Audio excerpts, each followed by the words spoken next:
A Minnesota college student will get to keep his donut gig after all. Krispy Kreme has reached an agreement with 21-year-old Jason Gonzalez. He's now working for them as an independent operator. Gonzalez drives to Iowa every weekend to buy hundreds of donuts to then resell in the Twin Cities. But he was told initially by Krispy Kreme to stop last week, supposedly because it created a liability for the company. The deal announced yesterday includes a 500 dozen donut donation when Gonzalez starts it up again. I'm hungry now. I know. All this talk about donuts. Good morning, everyone. Thanks for waking up with the Valley today. We're just getting started now with your nonstop news and weather to the top of the hour to help you plan your Tuesday. New this morning, police are getting the word out all across the region about a missing Wisconsin teenager and a sexual assault suspect. Police in Ripon, Wisconsin say 15-year-old Cassandra Garza was last seen last Wednesday, and she indicated she was headed for North Dakota. She's believed to be traveling with a man who is wanted for child sexual assault. Police say 21-year-old Talon Ross was charged Friday, and an arrest warrant was issued that same day. Cassandra is 5'5", 220 pounds, blue eyes and blonde hair. Her picture's up on your screen. She also wears glasses and has a nose piercing. Now, the car they're believed to be traveling in is a gray 2003 Pontiac Bonneville four-door with Wisconsin license plate ACM 1642. If you spot them, call police right away. Also new this morning, a convicted killer executed in South Dakota used his last words to speak to the parents of his victim. Charles Rines was executed by lethal injection last night at the state prison in Sioux Falls for the 1992 slaying of 22-year-old Donovan Schaefer. Media witnesses said Rines used his last words to tell Schaefer's parents that he forgives them for their anger and hatred toward him. Rines and Schaefer had worked together at a Rapid City donut shop before Rines was fired. Schaefer was stabbed to death after interrupting Rines burglarizing the business a few weeks after his firing. 9 minutes before the top of the hour, and while it looks nice outside, it is another cold one, Lisa. Yeah, temperatures back down into the teens, single digits as well in some places. So frigid, if you're heading out to take in this really pretty sunrise, bundle up. You'll need to here this morning with conditions that are running pretty cold. We're only at 3 degrees right now in Langdon. It's 9 in Fosston, Thief River Falls, and in Park Rapids, 15 in Fargo, and 10 currently in Grand Forks. Add in just even a little bit of wind. In some places feel like we are below zero. Wind chill of 6 below in Langdon, 1 below in Fosston, 2 below currently in Thief River Falls. So again, today's a day to bundle up for sure. We're looking at some clear skies for most of us in the valley, but you can see what's out to the west. Some mostly cloudy conditions. We've also got some snow around Bismarck, just west of Bismarck too. And this is kind of moving its way to the south and east. It's going to take some time advancing eastward, but gradually it will, and we'll see chances for some snow in our viewing area coming up into tonight. Here's a look at that hour-by-hour planner. Most of the morning, nice and sunny and bright. In fact, all of the morning, nice and sunny and bright. Just looking quite cold out there. Temperatures reaching the 20s to about 30 degrees. We kind of hold there as we head into the afternoon with those clouds taking over into the late afternoon hours. And then here comes that snow moving in for us as we head into the later part of the evening. It'll be taking over places like the Devil's Lake Basin, back over by the James River Valley, overnight spreading eastward. Very light stuff, but still leading to some accumulations in the valley. So taking a look at our snowfall potential, we're going to see that snow more likely in southeastern North Dakota, accumulating in that 1-inch range, maybe even a little bit higher than that. The rest of us just kind of seeing some flurries to a dusting of snow here in the valley once this is all said and done. So another round of it heading into tonight and tomorrow that could lead to a morning commute that may end up being a little bit on the slippery side with that snow coming down. But then we quiet down for the rest of the day, Wednesday, Thursday into Friday, staying on the quiet side.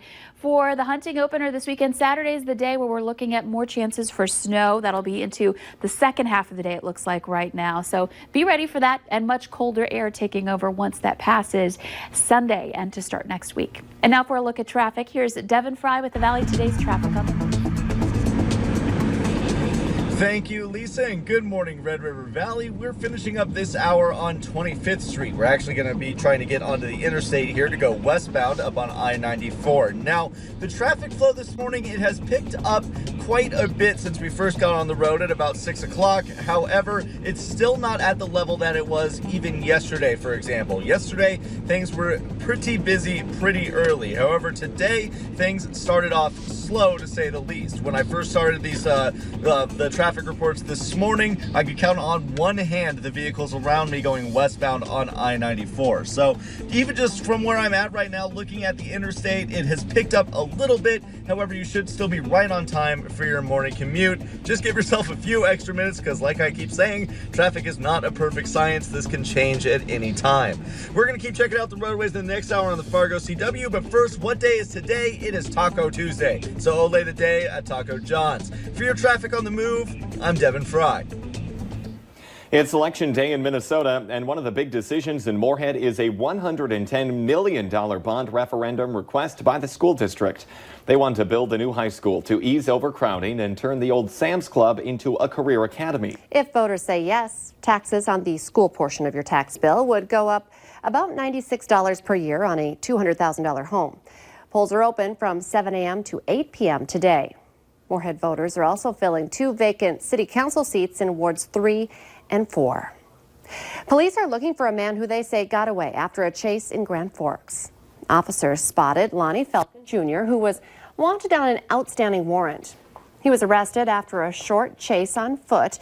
Police say the car he was driving had been reported stolen. A passenger, Cheyenne Vondal, was also taken into custody on drug charges, but a third person took off running after that car was stopped. Now, he is described as a thin black man in his late 20s or early 30s, wearing black pants and a black shirt. Country music fans are trying to wrap their arms around this one. WeFest is canceling its 2020 gig, but promises to be back the year after. It's one of the biggest country music festivals in the U.S. and is staged south of Detroit Lakes. A WeFest spokesperson says the announcement does not mean they're looking for a new home. They just want to come back stronger in August of 2021. Are you getting a whiff of something a little off in Fargo's tap water? You're not alone. Posts on social media have been blowing up with concerns about the taste and smell recently changing. Fargo's water utility director says the difference you're noticing is because they switched their source from the Red River to the Cheyenne River, but the water is still completely safe. It's more than just clothing at the Dakota Boys and Girls Ranch thrift stores. The Valley Today's Abby Furchner joins us live from the new location in Deer Creek. Good morning, Abby. Good morning, Lisa and Jordan. I'm here with CEO Joy Ryan. And Joy, I want to talk about the mission behind the Dakota Boys and Girls Ranch. It's more than just clothing, especially at the thrift stores. It truly is. Our mission is to help the most troubled and complicated and amazing kids find their best selves. And that's what we've been doing since 1952. And I want to know what the kids have been saying to you now that they're grown up or that they've experienced their ranch before. What is their reaction like to you now? We hear from our kids, you know, it's for a lot of them, it's like coming back to being an alumni or coming back to your home. And we hear our kids, and it's so exciting to celebrate their success. Some of them have gone on to have their own families and really have learned to have healthy families. Some of them have graduated from high school and gone on to cosmetology school or welding school, and some have gone on to get their master's degree in engineering. It's a remarkable gift to be part of their lives. And we're at the new thrift store here in South Fargo. So how does it feel opening another store in this location? Oh, it's so exciting for us because we know that this community really wants to help. And this is one way that whether you drop off donations or whether you shop, however you connect with us, it's another way to help the kids. And we love to have welcome people in and shop all of our Christmas stuff and all the beautiful things. I was just going to say, if you're looking for those Christmas decorations, they're everywhere. They're here. And that's just one way you can give back this holiday season as well, knowing that you just purchased that snowman and those funds are going to help kids in need. So you're going to want to stop out. It's right off of 52nd Avenue here in South Fargo. Take a look at the new store. Abby Furchner reporting live for us this morning. Thank you. Let's get our answer now to our question of the morning on Facebook. When it comes to giving Christmas presents, according to a new study, if you do this, the people receiving your gift will actually like it even more. The answer is if you do a bad job wrapping it. Lucky for me, I always do. You can take part in our question of the morning every weekday by going to our Facebook page. And our weather today, it's cold out there. Yeah, we're looking at some temperatures in the single digits in places. We have those wind chills that are into the sub-zero range in some spots, but we're going to warm up. We've got a pretty sunrise, and that sun will stay with us through the day. It's later tonight, that chance for some snow.